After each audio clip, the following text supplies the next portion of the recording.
मेरा नाम है Vivek Bindra, founder and CEO बड़ा बिजनेस .com। क्या है ये बड़ा बिजनेस? ये मेरी कंपनी का नाम है। मैं आप सबका बिजनेस बड़ा करने में आपकी मदद करता हूं। एक छोटे व्यापारी का, एक स्टार्टअप का, एक एमएसएमई या स्मॉल मीडियम एंटरप्राइज को बिजनेस बड़ा करने में जो तकलीफें आती हैं, उसके लिए मैंने एक यूट्यूब चैनल लॉन्च किया था और अपना बड़ा बिजनेस मोबाइल एप्लीकेशन लॉन्च किया है। आपको जान के खुशी होगी, आज दुनिया का most subscribed entrepreneurship YouTube channel world का नंबर 1 बन चुका है। लगभग 1 करोड़ सब्सक्राइबर हम पार कर रहे हैं।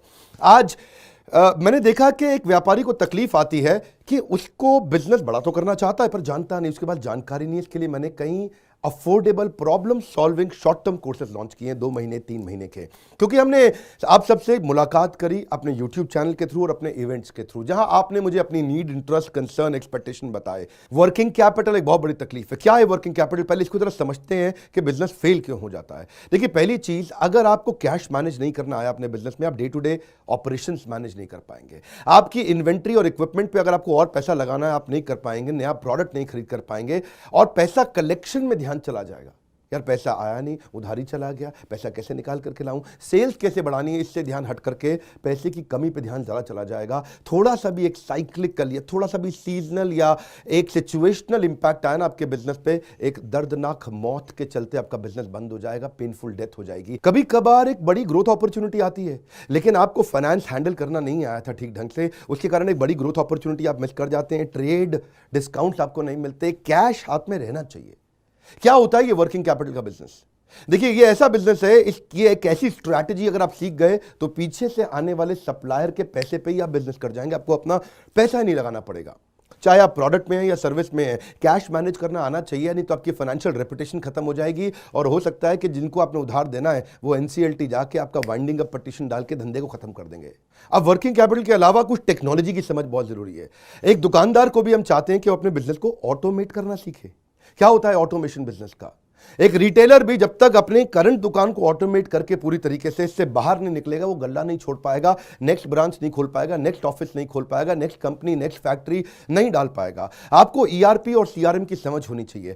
टेक्नोलॉजी क्या होती है मेरे बिजनेस के अंदर, कौन सी टेक्नोलॉजी चाहिए, मैं कैसे सर्विसेज और प्रोक्योरमेंट को कंट्रोल कर लूं, मैं कैसे पेमेंट मेरी किसको देनी है, किससे लेनी है। मेरे पास एक शीट पे हर समय पता होना चाहिए मेरा एक्सपेंडिचर कितना हुआ है, कितना स्टॉक फालतू पड़ा हुआ पीछे, इन्वेंट्री कितनी पड़ी है, मेरी कॉस्टिंग क्या है, प्राइसिंग क्या है, मार्जिन कितने हैं, वेस्टेज कितनी हो रही है, मेरा कैश फ्लो के ऊपर मुझे टैक्सेशन की क्या तैयारी करनी है, बैंक की ट्रांजैक्शंस क्या हो रही हैं, मेरे को कैसे अपनी सेल्स का प्रोजेक्शन डालना है, इंसेंटिव को कैसे डिस्ट्रीब्यूट करना है, डिस्ट्रीब्यूटर से कैसे डील करना है, फ्रेंचाइजी को कितना पैसा देना है, कितना लेना है, सारी चीज एक शीट पे, सीआरएम और ईआरपी, इसके ऊपर हमने एक छोटा कोर्स बनाया।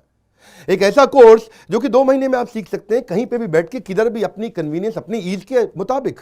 अभी तक मैंने आपको 2 कोर्स समझाए थे, एक वर्किंग कैपिटल और एक ईआरपी और सीआरएम। अब एक और है फाइनेंस फॉर नॉन फाइनेंस। आप में से कई व्यापारी है जिन्होंने चार्टर्ड अकाउंटेंसी नहीं करी है, जो एमबीए नहीं है फाइनेंस के अंदर। और जब आपने एमबीए फाइनेंस पढ़ा ही नहीं, चार्टर्ड अकाउंटेंसी पढ़ी नहीं, तो आपको बेसिक चीजें हैं। देखिए, फाइनेंस के अंदर 3 चीजें आनी जरूरी है। एक है कि आपको पीएनएल अकाउंट समझ में आना चाहिए, आपका प्रॉफिट एंड लॉस अकाउंट क्या है, आप रोज कितना प्रॉफिट कर रहे हैं, पिछले महीने कितना प्रॉफिट किया, एग्जैक्टली आपको नहीं पता होगा। मैं जितने व्यापारियों से मिलता हूं ना, मैं उनसे पूछता हूं एग्जैक्टली पिछले महीने का आना पाई प्रॉफिट मुझको एक लाइन में बता दो कितना था, उनको मालूम नहीं रहता है। दूसरी चीज, बैलेंस शीट समझ में नहीं आती कि बैलेंस शीट बनती कैसे, समझनी कैसे, उसका मेरी बिजनेस में क्या इंपैक्ट है। और तीसरी चीज, cash flow statement. Profit and loss अलग होता है, कैश फ्लो स्टेटमेंट अलग होता है। कैश फ्लो हो सकता है आपके बुक्स में प्रॉफिट हो लेकिन हाथ में कैश ना हो सकता है आपके हाथ में कैश हो लेकिन बुक्स में प्रॉफिट ना हो। ये दोनों बिल्कुल अलग अलग चीजें हैं। तो आपको profit and loss account, balance sheet और कैश फ्लो स्टेटमेंट, ये तीनों क्या आपको समझनी जरूरी है? अरे हर व्यापारी को समझनी जरूरी है। आपको, आपके लिए हमने इस प्रोग्राम को बनाया जिससे आप अपनी कॉस्ट ऑफ बोरोइंग को समझ सकते हो कि मार्केट से जो पैसा ले रहे हो वो कितने रुपए का पड़ रहा है, उसका बिजनेस पे कितना इंपैक्ट आ रहा है। अगर आपकी कॉस्टिंग ठीक नहीं है, प्राइसिंग कभी ठीक नहीं हो सकती। कॉस्टिंग क्या होती है? एक आपने जूस की बोतल बेची, एक्चुअली वो बोतल बनाने में कॉस्ट कितनी आ रही है, तो वो एक पर यूनिट कॉस्टिंग कैसे निकाली जाती है। साधारण हिंदी भाषा में लोगों को सिखाने वाला कोई कोर्स एग्जिस्ट ही नहीं करता था। कई मैंने छोटे छोटे ऐसे कोर्सेज बनाए हैं और कैसे हिंदुस्तानी व्यापारियों को मद्देनजर रखते हुए उनकी प्रॉब्लम्स को इकट्ठा करके, इसलिए हमने इसको नाम दिया है प्रॉब्लम सॉल्विंग कोर्सेज। इसमें रियल एग्जांपल्स डाले हैं, इसके अंदर केस स्टडी डाली है, इसके अंदर इंप्लीमेंटेशन के लिए आपको हमने असेसमेंट्स दिए हैं, एनिमेशन हर वीडियो के अंदर डाल दिया, रीडिंग मटेरियल डाल दिया ताकि रीइंफोर्समेंट हो जाए। आपको जब मन करे तब एक्सेस करो, आप जाके रीविजिट करो, फिर से जाके रीबिल्ड करो अपनी अंडरस्टैंडिंग को दोबारा पढ़ के, और मैंने ही खुद मिल करके अपने बेस्ट देश के ट्रेनर्स के साथ इन सारे कंटेंट को तैयार करा। तुरंत चेकर बुलाने वाले हैं। थोड़ा सा पैसा अगर आपने इन्वेस्ट किया, बहुत बड़ा गेम चेंज होगा। ये बोर्डलाइन नंबर है, इसको फोन करके इसके बारे में पता लगाइए कि आपको कैसे काम आएंगे कोर्सेज। काउंसलर को फोन करो, उसको पूछो भाई मैं ये बिजनेस करता हूं, ये मुझको कैसे मदद करेगा, और ये वो आपको तुरंत बताएगा। इस समय प्री लॉन्च ऑफर में अगर आप ले लें तो बहुत बड़ा बेनिफिट है। ये प्री लॉन्च ऑफर चली गई कि कोर्स का प्राइस वापस बढ़ जाएगा। मैं आपको फिर से सुझाव दे रहा हूं, सफलता को डिले मत करो। यही गलती कर रहे हो आप। अभी आप फोन नहीं करोगे, आपको लगा अच्छा लगा, बात करनी चाहिए, मेरे काम आ सकता है, अरे करनी चाहिए तो करो, अभी करो। आप अपनी सफलता को डिले मत करिए। हाथ से मौका निकल गया तो निकल गया। हमारे साथ जुड़े रहने के लिए, यूट्यूब पे वर्ल्ड का नंबर 1 एंटरप्रेन्योरशिप चैनल बनाने के लिए आप सबका प्रेम पूर्वक बहुत